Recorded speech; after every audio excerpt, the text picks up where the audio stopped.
all of the wisdom that he has on the track, that he has been so dominant on both Super G and the downhill skis. Right, Gino Caviezel, first of the Swiss team. Caviezel,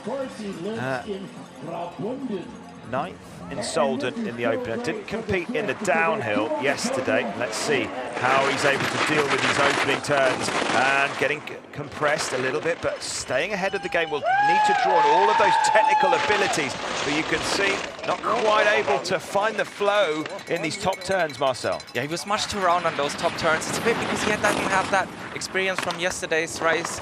He's just not attacking as the way we saw with Cassé, but here he has the top speed, and that's where we saw people taking some time away off Cassé.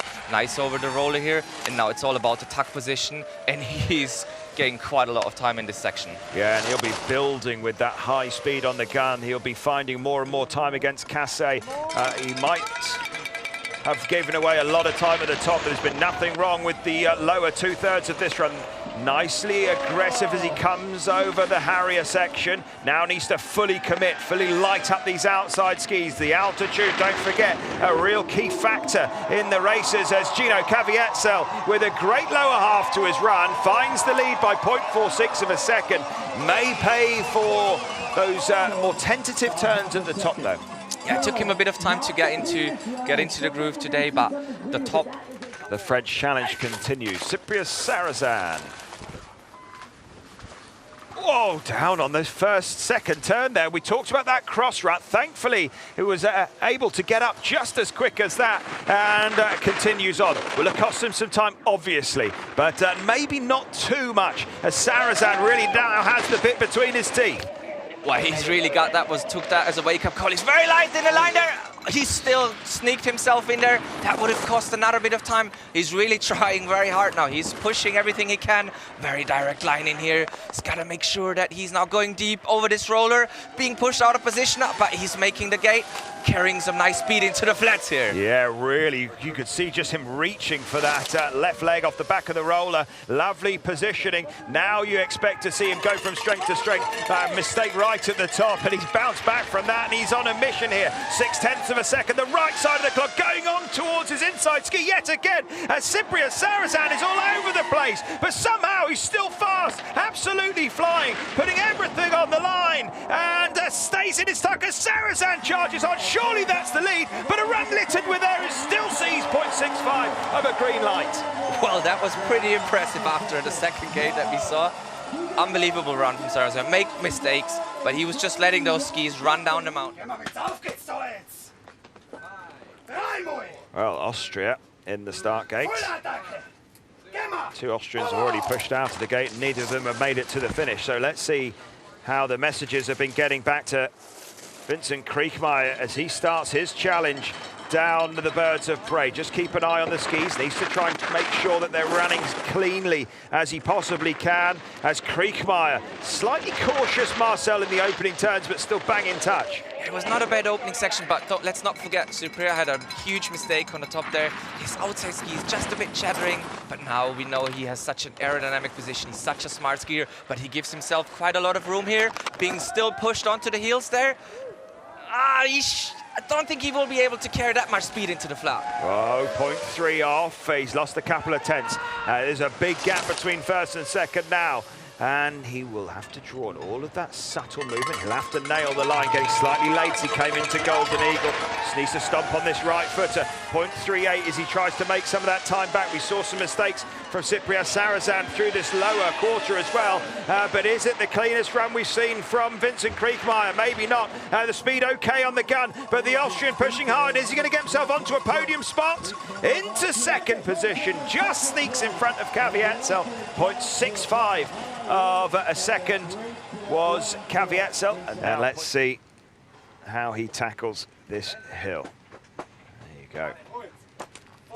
Stats speak for themselves when it comes to this man. 37 victories on the World Cup Tour, 27 years old.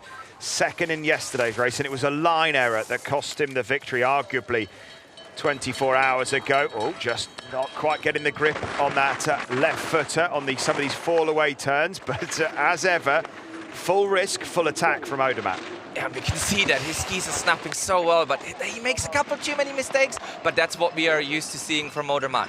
Now this is all about making sure that, quite late in the line there, lost a bit of the outside ski. Now how is he gonna get over that turn that we have talked so much now? Nicely under the first one. Bit too much on the inside, but with Odermatt's ability, he's able to stay in the course and he's leading. Somehow, he's still got a green light. He's barely found his outside ski, but somehow he's still got 1400ths of a second of a green light. Oh, here come the errors though. Too direct over Golden Eagle. A lot of pressure coming in at the end of the turn. He's found himself 800ths of a second behind, but we know that he can make up. This was the error. This was the point yesterday where the mistakes crept in and it cost him a time at the top of the step of the podium. Very quick on the speed gun. Odermatt bringing the fire late to this run. It's going to go close, and he's done it 1800ths of a second. Oh, Marco Odermatt with his own run of mistakes, like we saw from Sarrazin. Oh, he takes the lead. Not the perfect run from Odermatt, but enough to get the job done. Yeah, that was a huge run from Odermatt and from Sarrazin. 23rd World Cup start for the 23-year-old. Let's see how he gets on. Marcel, you were talking about how much you were expecting big things of him today. Let's see if he can deliver for the Austrians. And we've seen some great racing from Feuerstein last year. We can see already his technical ability. He's not holding back too much. There was a bit of a drift there, but he's really pushing it. He's pushing it to the limits. We've heard some great things from the Austria ski team. 0.29 at the top section, that's really good. Bit late in the line there. He's got to make sure he's clawing it back now and skiing smart over those rollers. But he has the ability, he has the cleverness, and he's also got some really good experience from the Super G in the European Cup. Very direct there. Ow! And he's being pushed onto the heels on all sorts of problems there. Whoa, I love the way that he's just arcing it out, not in the perfect position and some of those tough turns, but he's just committing, full commitment. Now needs to set up slightly over the Golden Eagle, all twisted up again. Oh, it's another run of dangerous ski racing, and he's about to depose his teammate as Feuerstein is charging. 0.48 as he tries to squeeze himself up onto the podium. 0.81, the difference between first and third as Feuerstein's flying. Quick on the gun as well for the young Austrian, and Feuerstein's charging as he shoots to the podium. Oh, and he's got it! Oh, 0.47 behind. Pushes Kriechmayr off the podium. Patrick Feuerstein, what a run that was. Well, well, well. What a run. Performances where you're not sure if the speed's there. He knows the speed's there, just needs to try and channel it in the right directions. Fredrik Muller next on course for the Norwegian team. 19th World Cup start, 37th yesterday. And going good, but now we're seeing the intervals at only 120, so we're going to miss that all-important top section and pick him up a little lower down. But he's only lost 100th between intermediate 1 and 2. He was smooth. He's skiing very nice and very smooth over those rollers there, over those difficult parts.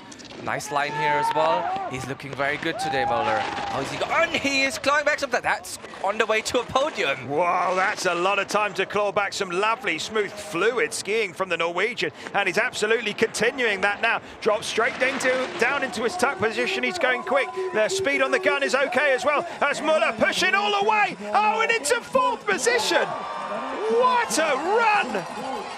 19th World Cup start and a spot in the top 5. I think he's going to be happy to get back onto European snow. Yeah, I think he's just to be able to ski away from this one.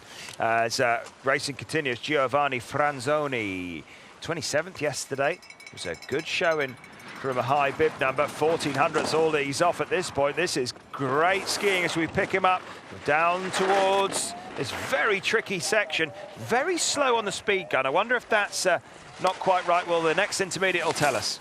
And he comes from a giant slalom skiing background. 0.3 at this intermediate. That's some incredible run so far. But he's got to make sure he's gliding now. Being very gentle on the edge. Hasn't quite being pushed onto the heels, but he's still in touch here. 0.27. Unbelievable skiing as Franzoni just missing that entry slightly. Pushing really hard. How are the energy levels left in the legs as Franzoni on fire. Pushing really hard. 5th quickest on the gun as well. As Franzoni pushes for a spot on the podium. podium. He's missed the podium, goes into 4th position.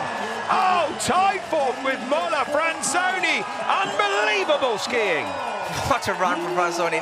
He's one of those guys coming from the giant slalom background, having his previous PB was 6th. And what a day to do it here on American snow. We've seen some huge performances. Look at that, Franzoni and Muller, 2 young guns producing the goods here. And look at that, again, Zaberstrand backing up 11th with a 12th today. Eichberger 4th. Congratulations, first Super G of the year, first victory for you today.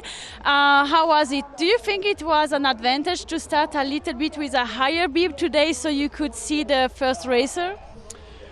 Yeah, probably. I mean, I usually inspect very well, and I already had in my mind that it's gonna be more difficult than many other guys checked out the line. So I think I could have made it also with a lower bib, but for sure in Super G always, if you can see some guys, you get a little bit more comfortable. So yeah, I definitely took it. You have a lot of experience now, but still, is it difficult to stay focused when you see so many DNF just starting like before you?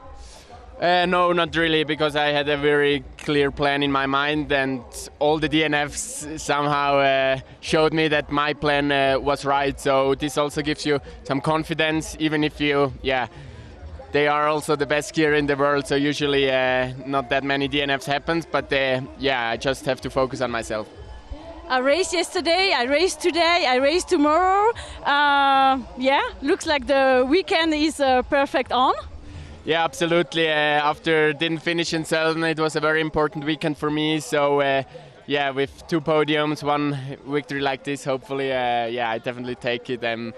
And take all the energy for 1 more GS tomorrow. Thank you so much, and congratulations again.